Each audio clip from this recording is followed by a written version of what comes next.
नमस्कार। आपका फिर से स्वागत है स्मार्ट बायो एजुकेशन क्लासेज में। लास्ट वीडियो के अंदर हमने मादा जनन तंत्र कंप्लीट कर लिया था, उसके स्ट्रक्चर के बारे में कंप्लीट पढ़ लिया था। उसके बाद जो नेक्स्ट टॉपिक है वो है हमारा युग्मक जनन, गैमेटोजेनेसिस। तो गैमेटोजेनेसिस में हम नर युग्मक और मादा युग्मक दोनों का जन्म किस तरीके से होता है, उनका निर्माण किस तरीके से होता है, उसके बारे में आज हम अध्ययन करेंगे। तो हमारा जो टॉपिक है वो है युग्मक जनन।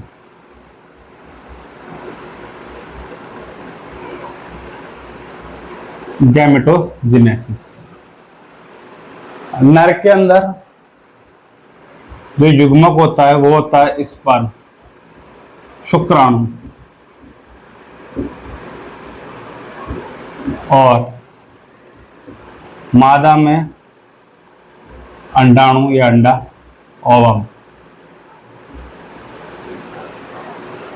जब भी युग्मक बनेगा वो हमेशा अगुणित होगा, मतलब एन होगा, शुक्राणु हो या अंडाणु।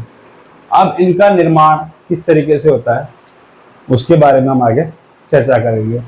चर्चा करने से पहले आप इस चैनल को सब्सक्राइब कीजिए, लाइक कीजिए, अपने फ्रेंड्स के साथ शेयर कीजिए ताकि आपके साथ साथ उनकी भी स्टडी आगे चल सके। तो हम शुरू करते हैं शुक्र जनन व अंड जनन की प्रक्रिया। पिछले वर्ष आपने कक्षा 11 में पढ़ा होगा अर्धसूत्रीय विभाजन। अर्धसूत्रीय विभाजन क्या होता है? अर्धसूत्रीय वह विभाजन है जिसके अंदर गुणसूत्रों की संख्या मात्र कोशिका से पुत्री कोशिका में आधी हो जाती है। मतलब मात्र कोशिका में अगर गुणसूत्रों की संख्या 2n है तो पुत्री कोशिका में nn मतलब अगुणित रह जाती है। और फिर इनका जब मियोसिस सेकंड होता है तो ये एक न्यूनकारी विभाजन है, और मियोसिस सेकंड समसूत्री विभाजन के समान ही होता है। मियोसिस फर्स्ट और सेकंड ये अर्धसूत्रीय विभाजन है जो कि आपने पिछले वर्ष कक्षा 11 में पढ़ा था। इसी को आगे हम पढ़ेंगे। देखिए, हम दोनों को तुलना करके पढ़ते हैं, अंड जनन को शुक्र जनन को, दोनों को हम कंपेयर कर लेते हैं। यह हम लिख रहे हैं शुक्राणु का निर्माण, मतलब स्पर्मेटोजेनेसिस, शुक्र जनन। और यहां हम बात कर रहे हैं अंड जनन, oogenesis की बात कर रहे हैं। दोनों को हम तुलनात्मक रूप से पढ़ते हैं। हमने जब वृक्षण की संरचना पढ़ी थी तो हमने स्पर्मेटोगोनिया या सेमिनिफेरस ट्यूब्यूल्स की बात करी थी जो शुक्र जनन नलिका है। और हमने देखा था कि शुक्र जनन नलिका इस तरीके से गोलाकार, हमने उसका टीएस काटा था कि जो शुक्र जनन कोशिकाएं होती हैं जिन्हें हम प्रीमोर्डियम जर्म सेल, प्रारंभिक जनन कोशिकाएं बोलते हैं, जो कि 2n होती है सारी की सारी। ये हमने पहले पढ़ा था सब कुछ। और ये अनगिनत होती है, ठीक है। ऐसा है, हमने ये देखा था कि जो अंडाशय की संरचना है, जो मध्य भाग का जनन उपकला, उस पर फिर 2n कोशिकाएं होती है। ये हमने देखा था, बाहर ट्यूनिका प्रोपेरिया थी और अंदर जनन थी, और अंदर का भाग कॉर्टेक्स और मेडुला में डिवाइडेड था। दोनों इस तरीके थी। इसके अंदर तो आपको सर्टोली कोशिकाएं का पता है कि जब शुक्राणु का निर्माण होता है तो शुक्राणु को आलंबन का कार्य करती है, और वहां पर ओवुलेशन के समय जो मेडुला भाग है उसके अंदर ही अंडे की अलग अलग संरचनाएं बनती है। तो ये सब जो कोशिकाएं, इसको बोलते हैं प्रीमोर्डियल जर्म सेल। हिंदी में बोलेंगे प्रारंभिक जनन कोशिका। ये शुक्राणु का निर्माण करने वाली कोशिका है और ये अंडाणु का निर्माण करने वाली कोशिकाएं। और दोनों ही जो जनन कोशिकाएं वो दोनों के दोनों क्या है, 2n द्विगुणित है। ये कंसेप्ट क्लियर होना चाहिए सबसे पहले कि जितनी भी युग्म जनन कोशिकाएं सबके सब क्या होती है, द्विगुणित या 2n होती है। अब हम इसके आगे की बात करते हैं। जो ये जनन कोशिकाएं हैं जिन्हें हमने प्रिमोर्डियम जर्म सेल कहा, 2n, हम एक ही सेल लेके बात कर रहे हैं, इनका अनगिनत, इधर अंडे के लिए 2n है, उधर शुक्राणु के लिए 2n है, अनगिनत समसूत्री विभाजन होता है, अनगिनत बार। शुक्राणु का तो ये कहा जाता है कि एक द्विगुणित कोशिका लगभग 64 बार विभाजित होकर अनगिनत द्विगुणित कोशिकाएं बनाती है। और शुक्र जनन एक ऐसी प्रक्रिया है जो एक बार प्रारंभ होने के बाद नर के अंदर जीवन पर्यंत, मृत्यु पर्यंत तक चलती रहती है। मतलब जब तक इंसान मरता नहीं, जब तक नर मरता नहीं, पुरुष मरता नहीं, जब तक शुक्र जनन की प्रक्रिया चलती रहती है नर के अंदर। मादा में ऐसा नहीं है। इसके बारे में हम जब नेक्स्ट टॉपिक पढ़ेंगे मेंस्ट्रुअल साइकिल, उसमें डिटेल से बात करेंगे। तो ये शुक्र जनन है, तो इसकी शुरुआत सबसे पहले करते हैं। तो इसको बोलते हैं हम गुणन प्रावस्था। गुणन प्रावस्था मतलब कंटिन्यूसली समसूत्री विभाजन हो रहा है, मतलब जो द्विगुणित कोशिकाओं से ही द्विगुणित कोशिकाओं का निर्माण हो रहा है, अनगिनत द्विगुणित कोशिकाएं बन जाती हैं। अनगिनत, हम कितनी भी द्विगुणित कोशिकाएं ले सकते हैं, क्योंकि कोई एक कोशिका है नहीं। बुक्स में डायग्राम में एक एक कोशिका का एग्जांपल ले लेते हैं, ऐसे अनगिनत कितनी भी कोशिकाएं हो सकती है। और ये सब क्या कहलाती है, गुणन प्रावस्था या मल्टीप्लिकेशन प्रावस्था। गुणन प्रावस्था, मल्टीप्लिकेशन फेज। मतलब इस अवस्था के अंदर क्या होगा कि जो प्रारंभिक जनन कोशिकाएं शुक्र जनन की भी और अंड जनन की भी दोनों ही समसूत्री विभाजन करेगी। कितनी भी बार समसूत्री विभाजन करके अपनी संख्याओं को बढ़ाते हैं। इनको बोलते हैं स्पर्मेटोगोनिया और इनको बोलते हैं ओगोनिया। स्पर्मेटोगोनिया, जो प्रारंभिक द्विगुणित कोशिकाएं, इनको स्पर्मेटोगोनिया बोलेंगे और इनको बोलेंगे ओगोनिया। और ये सब के सब क्या है, द्विगुणित है। नंबर एक बात, और किस अवस्था में है, गुणन प्रावस्था में। अब क्या होता है कि शुक्र जनन की जितनी भी द्विगुणित कोशिकाएं और अंड जनन की जो कोशिकाएं, इनमें से जिन कोशिकाओं से शुक्राणु तथा अंडाणु का निर्माण होना होता है, वो अपने आकार में वृद्धि करती है, जिसको हम बोलते हैं वृद्धि प्रावस्था। फॉर एग्जाम्पल एक सेल ले लेते हैं, जैसे ये है 2n, और ये 2n आकार में वृद्धि कर लेता है, बड़ा साइज हो जाता है। तो ये हो गई इसकी वृद्धि प्रावस्था या ग्रोथ फेज, वृद्धि प्रावस्था, ग्रोथ फेज कहते हैं इसको। इनमें से भी कोई भी कोशिका वृद्धि कर लेगी और ये ओगोनिया से क्या हो जाएगी, oocyte हो जाएगी, और ये हो जाएगा स्पर्मेटोसाइट। दोनों को हम तुलनात्मक रूप से पढ़ रहे हैं। ये स्पर्मेटोगोनिया है, स्पर्मेटोगोनिया से क्या बन गया, स्पर्मेटोसाइट।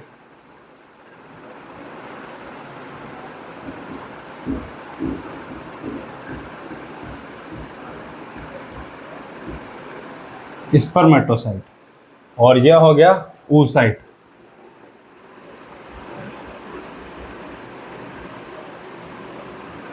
oocyte, ऐसी बहुत सारी कोशिकाओं में वृद्धि होगी, यह स्पर्मेटोसाइट इसको बोलेंगे। अब क्या होगा, जो वृद्धि प्रावस्था के बाद, इसकी वृद्धि प्रावस्था ही है, और वृद्धि प्रावस्था में और भी कोशिकाएं होगी। वृद्धि प्रावस्था के बाद यहाँ तक तो रहता आपका समसूत्री विभाजन। गुणन प्रावस्था में जो विभाजन था यहाँ पर कौन सा था, समसूत्री विभाजन, दोनों के बीच में।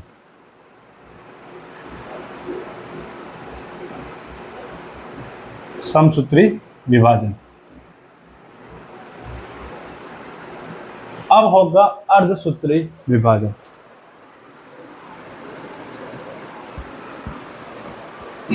इसे बोलेंगे हम परिपक्वन प्रावस्था, मैच्योरेशन फेज। परिपक्वन प्रावस्था। तो इसको आप स्पर्मेटोसाइट बोल दो, जो कि विभाजन के लिए तैयार है। अब जो विभाजन की जो पहली कोशिका है उसको बोलेंगे प्राथमिक स्पर्मेटोसाइट। फॉर एग्जाम्पल ये विभाजन के लिए तैयार है, तो इसको नाम दिया इन्होंने प्राथमिक स्पर्मेटोसाइट।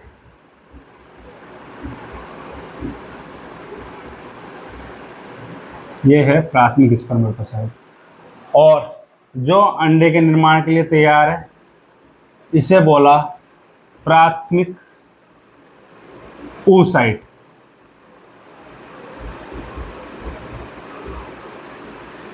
अब मियोसिस फर्स्ट होगा दोनों में, अंड जनन में भी होगा, मतलब स्पर्मेटोजेनेसिस में भी होगा और oogenesis में भी होगा, दोनों में होगा।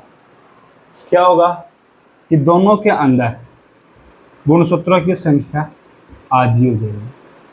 ये है मियोसिस फर्स्ट। और अब इसको बोलेंगे द्वितीयक स्पर्मेटोसाइट।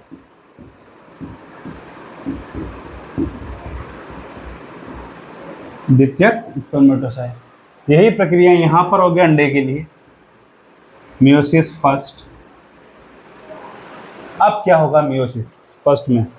अब अंड जनन और शुक्र जनन में परिपक्वन प्रावस्था में ही आकर अंतर क्रिएट होता है, एक डिफरेंस क्रिएट होता है। होता क्या है कि जो प्राथमिक oocyte का विभाजन होता है तो एक कोशिका विभाजित होकर बढ़ी जाती है और एक कोशिका छोटी रह जाती है। जो छोटी का होती है उसको बोलते हैं पोलर बॉडी, ध्रुवीय काय, पोलर बॉडी।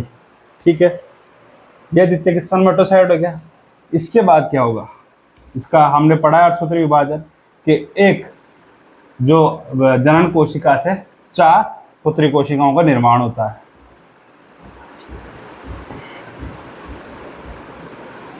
ठीक है, तो ये जो चारों कोशिकाओं का निर्माण हुआ है इनको बोलेंगे शुक्राणु पूर्व कोशिकाएं।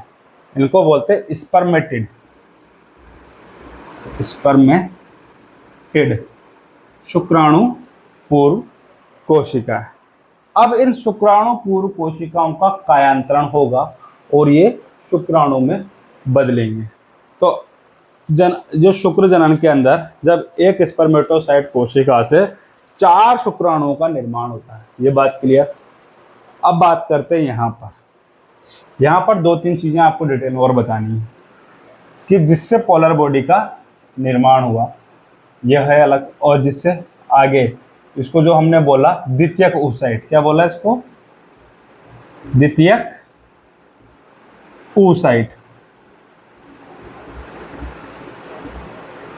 और इसका विभाजन करने के बाद एक एन अंडे का, एक ध्रुवीय काय और इनसे एक और ध्रुवीय काय, एक और ध्रुवीय काय। तो एक प्राथमिक oocyte से सिर्फ एक अंडे का निर्माण होता है और 3 ध्रुवीय कायों का निर्माण होता है। ये तीनों क्या है? Polar body.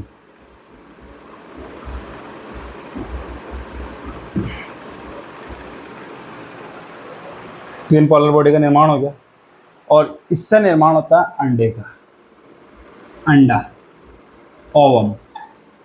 अब दोनों में हम तुलना करते हैं तो दोनों के अंदर गुणन प्रावस्था अंड जन्म शुक्र जनन में समान है, समसूत्री विभाजन होता है, अनगिनत स्पर्मेटोगोनिया बनती है, यहाँ पर ओगोनिया बनती है। क्लियर?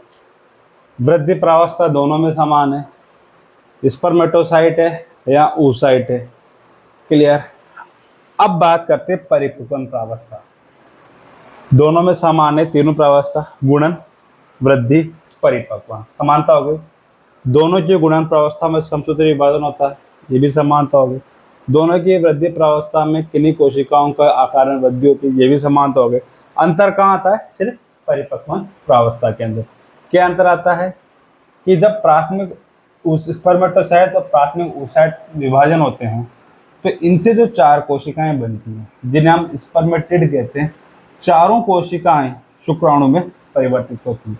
जबकि प्राथमिक oocytes के अंदर जब 4 कोशिकाएं विभाजित हो जाती हैं तो केवल मात्र एक कोशिकाएं अंडे में बदलती है, बाकी 3 कोशिकाएं ध्रुवीय या पोलर बॉडी में बदल जाती है। कहने का मतलब एक कोशिका इसकी और एक कोशिका अंडे के तो अनुपात रहेगा 4:1। मतलब 4 शुक्राणु बनते हैं इधर एक कोशिका से, तो उधर एक ही अंडाणु बनता है। ये इन दोनों के अंदर मुख्य अंतर है। अब आगे क्या होता है ये आप एक बार स्क्रीनशॉट कर लीजिए, इसका दोनों का कंपेयर स्टडी है, फिर हम इसके आगे की बात करते हैं। सबसे पहले हम अंडे जनन के बारे में बात करेंगे, फिर हम शुक्राणु का निर्माण और उसकी संरचना के बारे में बात करेंगे। तो आप इसका सबसे पहले स्क्रीनशॉट ले सकते हैं।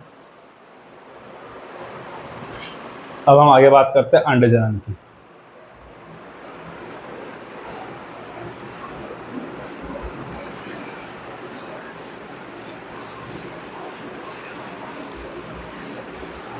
देखिए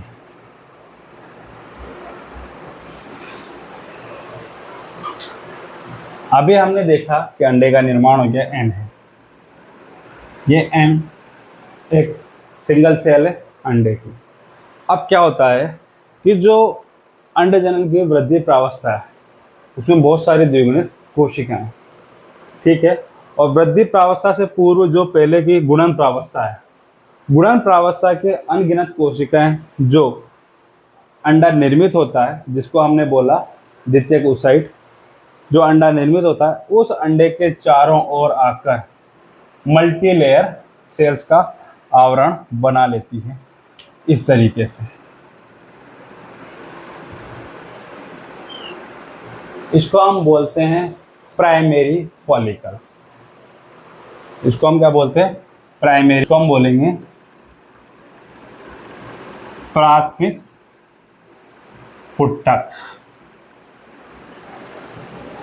और ये बहुत मल्टीलेयर इसके चारों ओर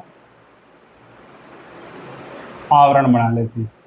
इसको हमने बोला प्राथमिक पुट्टक। इस तरीके से होती है, ठीक है। अब इन प्राथमिक पुट्टक के जो कोशिकाओं का आवरण बना, जो गुणन प्रावस्था में थे, सबके सब क्या है? 2n कोशिकाएं।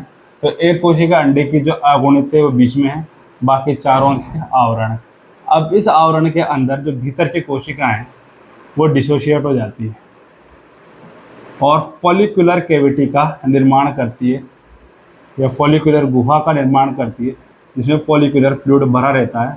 और ये हमने पढ़ा था ये अंडाशय की संरचना के अंदर। तो ये अब आपका है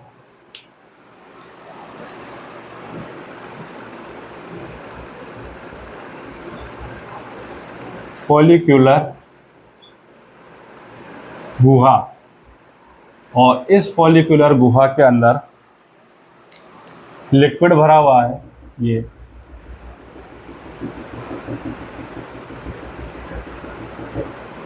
इसको हम बोलते हैं फॉलिक्यूलर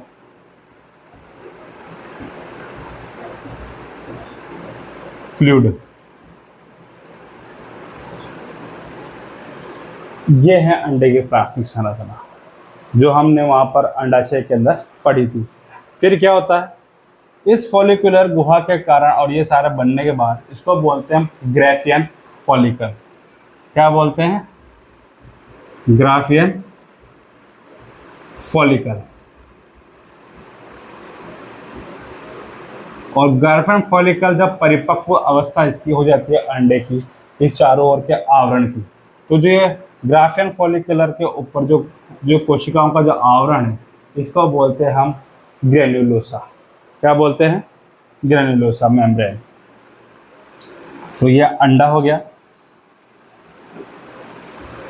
ये तो अंडा।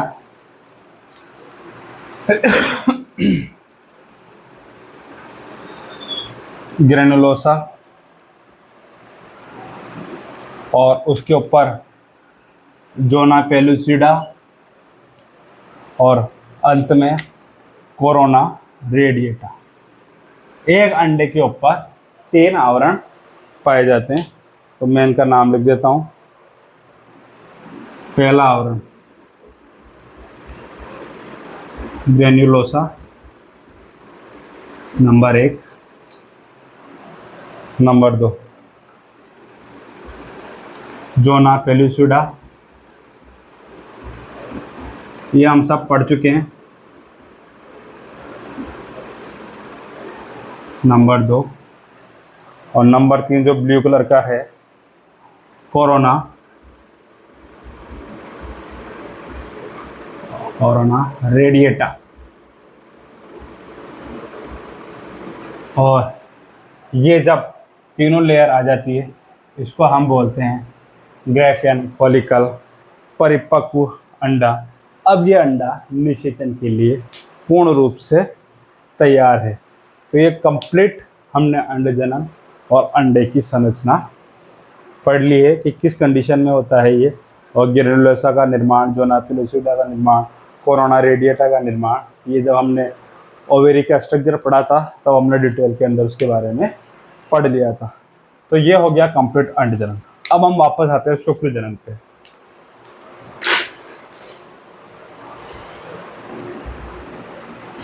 इसको आप एक बार बना लीजिए।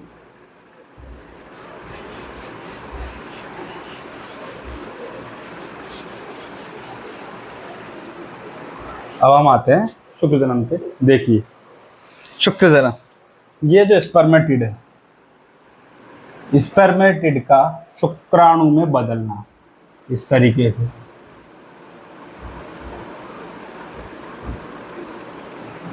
मेटामॉर्फोसिस या स्पर्मियोजेनेसिस कहलाता है।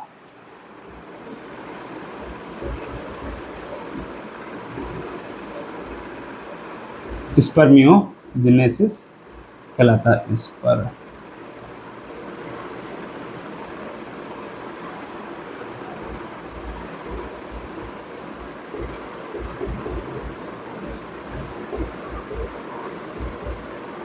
स्पर्मियोजेनेसिस कहलाता है।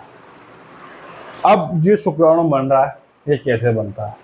जब भी प्राथमिक स्पर्मेटोसाइट जो द्विगुणित कोशिका है इसमें अर्धसूत्री विभाजन होता है। तो हमने विभाजन पूर्व कक्षाओं में पढ़ा है, अर्धसूत्री, समसूत्री और उसकी प्रोफेज, मेटाफेज, एनाफेज सारी अवस्थाएं पढ़ी और हमें पता है कि किस अवस्था में क्या घटना घटित होती है। तो जब स्पर्मेटिड स्पर्मियोजेनेसिस के द्वारा स्पर्म में बदलते हैं, स्पर्मेटिड किस में बदल रहा है? स्पर्म, शुक्राणु में। तो उस समय क्या क्या प्रक्रियाएं होती है? तो सबसे पहले क्या होता है, जो उसका केंद्रक है उस केंद्रक से सारी जो भी चीज़ें हैं वो बाहर निकल जाती है। सिर्फ डीएनए और क्रोमेटिन के अणु ही उसके अंदर रहते हैं, बाकी सब के सब बाहर निकल जाते हैं। तो ये केंद्रक है, इस केंद्रक में सिर्फ डीएनए है और क्रोमेटिन अणु, ठीक है। अब क्या होता है, प्लाज्मा मेम्ब्रेन इसको चारों ओर से घेरे रहेगी, लेकिन जो कोशिका है, कोशिका के अंदर एंडोप्लाज्मिक रेटिकुलम भी और गोल्जिका भी। और हमने जब गोल्जिका का स्ट्रक्चर पिछली क्लासों में पढ़ा था तो उससे छोटे छोटे रिक्तिकाओं का, पुट्टकों का निर्माण होता है और वो पुट्टक आपस में मिलकर एक बड़ी रिक्तिका बना लेते हैं। और वो बड़ी रिक्तिका जो हमारा केंद्रक भाग है इसको चारों ओर से घेर लेती है। तो चारों ओर से घेर करके इसकी चारों ओर एक आवरण बना लेती है इस तरीके से।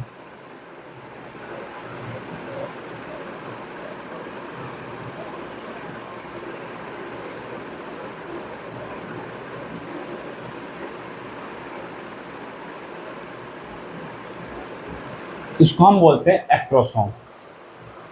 इसको हम क्या बोलते हैं? एक्रोसोम। एक्रोसोम। और इसके ऊपर होती है प्लाज्मा मेम्ब्रेन या जीवद्रव्य कला। ये जीवद्रव्य कला इसके ऊपर आ गई।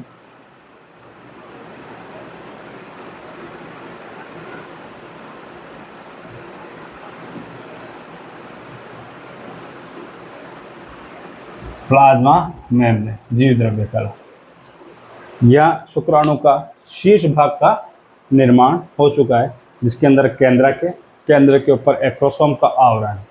इस एक्रोसोम के आवरण के अंदर एंटी फर्टिलाइजिंग एंजाइम होते हैं। एंटी फर्टिलाइजिंग एंजाइम वो एंजाइम है जब निषेचन होगा, मतलब अंडाणु शुक्राणु मिलेंगे, तो अंडाणु के भेद कर ये केंद्रक अंदर जाना होता है और उसके भेदन का कार्य एक्रोसोम के अंदर उपस्थित एंजाइम करते हैं। तो इसके अंदर जो एंजाइम है एक्रोसोम के अंदर उपस्थित, वो कहलाते हैं एंटी फर्टिलाइजिंग एंजाइम।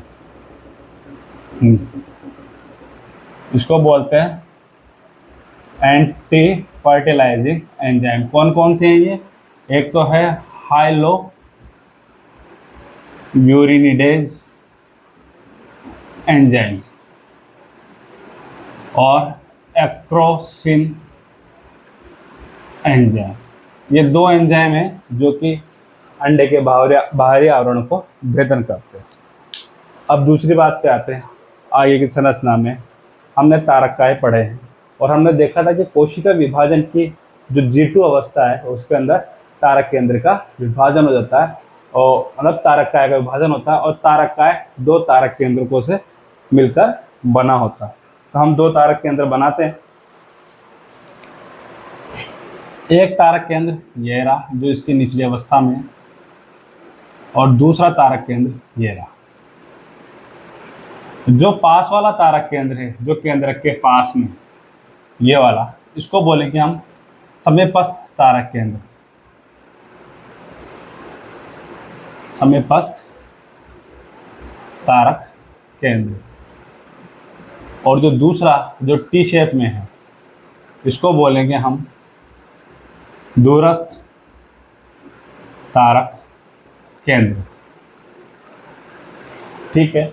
और दोनों तारक केंद्र एक दूसरे से 90 डिग्री के एंगल पर होते हैं। अब इनका कार्य क्या क्या है?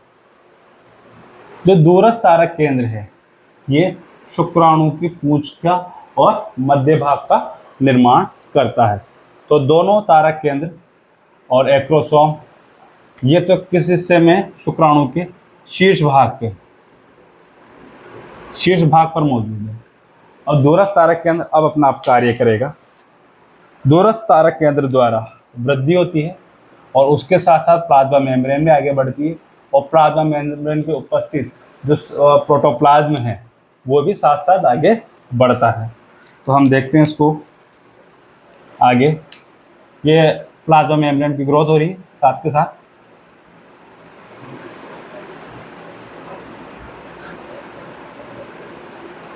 ठीक है।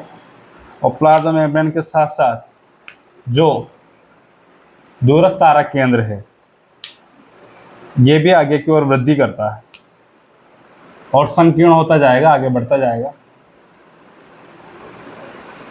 और संकीर्ण होकर मध्य भाग पर आकर बीचों बीच जब बीज का भाग का निर्माण कार्य पूरा जाता है तो प्रोटोप्लाज्म की सहायता से यहाँ पर एक डेंस पार्ट क्रिएट कर लेगा, सघन भाग, इस तरीके से, जिसे हम बोलते हैं जेनेसन रिंग या मुद्रिका तारक का।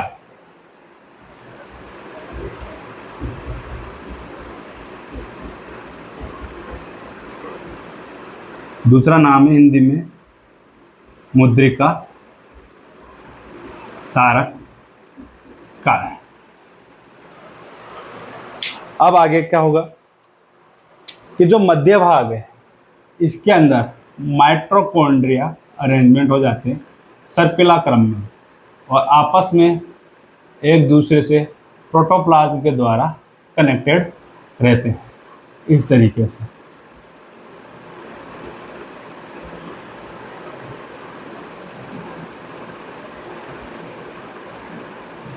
ये है मध्य भाग, यहाँ से मध्य भाग है ये।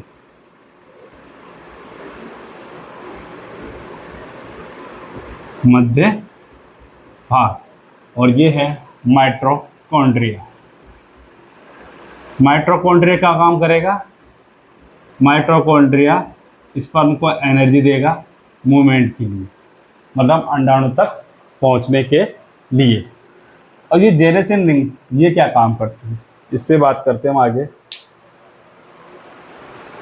और जो मध्य भाग है इसके बाद का भाग जो प्रोटोप्लाज्म से कवर्ड है ये आगे की ओर बढ़ेगा और सकड़ा होता जाएगा, बिल्कुल। और पूंछ का निर्माण करेगा, पूंछ, टेल। और ये जेनेसियल रिंग शुक्राणु को, सॉरी, ये जेनेसियल रिंग माइटोकॉन्ड्रिया को इस पूंछ के पश्चिम भाग पर नहीं आने देगी। और ये सेंट्रियोल कंप्लीट कवर करके क्या कहते हैं, समीपस्थ तारक केंद्र है, ये कंप्लीट एक कैप बना लेगा यहाँ पे इस तरीके से। और दूरस्थ तारक केंद्र मध्य भाग का निर्माण करते हुए पूंछ के भाग का निर्माण करेगा। तो ये इस तरीके से जो पटलिकाएं जमी हैं इसको बोलते हैं मैंचेट। और जो प्रोटोप्लाज्म इसके चारों ओर आकर जो जमा हुआ है प्लाज्मा मेम्ब्रेन के अंदर, इसको बोलते हैं मैंचेट और निबेंड कण शीट। तो जो अंदर हुआ है इसको हम बोल देते हैं मैंचेट, बाहर प्रोटोप्लाज्म की लेयर। और जो माइटोकॉन्ड्रिया का अरेंजमेंट है इसको बोला निबेंड कण शीट नाम दिया। इस तरीके से शुक्राणु का निर्माण होता है। और जो स्पर्मेटिड है स्पर्म में कन्वर्ट होता है, स्पर्म मतलब इस स्ट्रक्चर में बदलता है। और इस प्रक्रिया को बोलते हैं स्पर्मियोजेनेसिस, शुक्राणु कायांतरण। तो एक बार फिर रिपीट कर देते हैं सबको आपके लिए। रिपीट करने से पहले उम्मीद है कि आपको शुक्र जन्म अंड जन्म में कंपेयर समझ में आ गया होगा, अंडे का निर्माण कैसे होता है वो भी समझ में आ गया होगा, और शुक्राणु का फॉर्मेशन कैसे हो रहा है ये भी समझ में आ गया होगा। तो आप इस चैनल को सब्सक्राइब कीजिए, लाइक कीजिए, अधिक से अधिक शेयर कीजिए, ताकि आपको नेक्स्ट टॉपिक का जो वीडियो अपडेट है वो मिलता जाए। अब हम हमारे दोबारा मुद्दे पे आते हैं। शुक्र जनन, गुणन प्रावस्था, बहुत सारे द्विगुणित स्पर्मेटोगोनिया बन गई। स्पर्मेटोसाइट, इन स्पर्मेटोगोनिया में से जो आकार में बड़ी होगी वो हो गई प्राथमिक स्पर्मेटोसाइट, उसको कहा जो कि अर्धसूत्री विभाजन करने को तैयार है। अर्धसूत्री विभाजन फर्स्ट हो गया तो उससे द्वितीयक स्पर्मेटोसाइट बन गया, और इससे स्पर्मेटिड बन गए, 4 स्पर्मेटिड का निर्माण हुआ। अब स्पर्मेटिड से स्पर्म के बनने की क्रिया कहलाती है स्पर्मियोजेनेसिस। ठीक है, अब स्पर्म कैसे बनता है कि क्या होता है, केंद्रक का भाग सिर भाग के अंदर है इस कोशिका का, जिसमें डीएनए क्रोमेटिन तंतु रहते हैं, साथ में तारक काय है। तारक काय में 2 तारक केंद्र होते हैं। समीपस्थ तारक केंद्र है जो कि शुक्राणु को ऊपर से कवर्ड कर रखा हुआ है। दूरस्थ तारक केंद्र 90 डिग्री के एंगल पे खड़ा हुआ है। जो इसके अंदर गोल्जिका की बहुत सारी कोशिकाएं आकर आपस में रिक्तिकाएं मिलकर जो केंद्र के ऊपर एक आवरण बना लेती है, जिसको हम बोलते हैं एक्ट्रोसोम। तो सबसे पहले हम बात करते हैं नंबर 1 केंद्रक,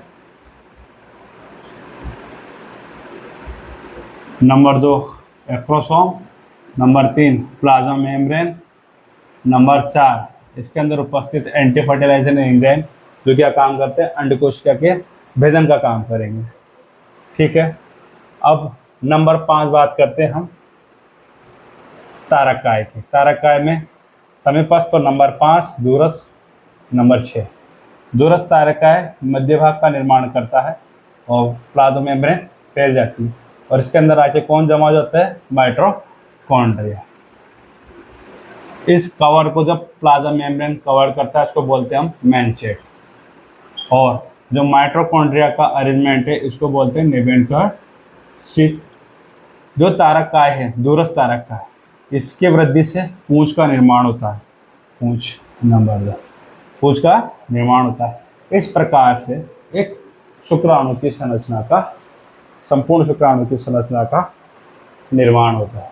तो ये था अंडजनन शुक्रजनन दोनों युग्मकों का निर्माण, उनका तुलनात्मक अध्ययन, उनमें समानता है, और अंडे की संरचना कैसे बनती है तो मैंने बता दिया, अगुणित है, उसके ऊपर ग्रेनुलोसा की जोना पेलुसिडा कोरोना रेडिएटा का आवरण है, और यह है शुक्राणु की संरचना। तो यह हमारा टॉपिक जो युग्मक जनन है वो कंप्लीट होता है। तो आप स्टडी करने के लिए दोबारा फिर से दोहराना चाहूँगा, चैनल को शेयर कीजिए, सब्सक्राइब कीजिए, अधिक से अधिक लोगों के पास इसको पहुंचाइए।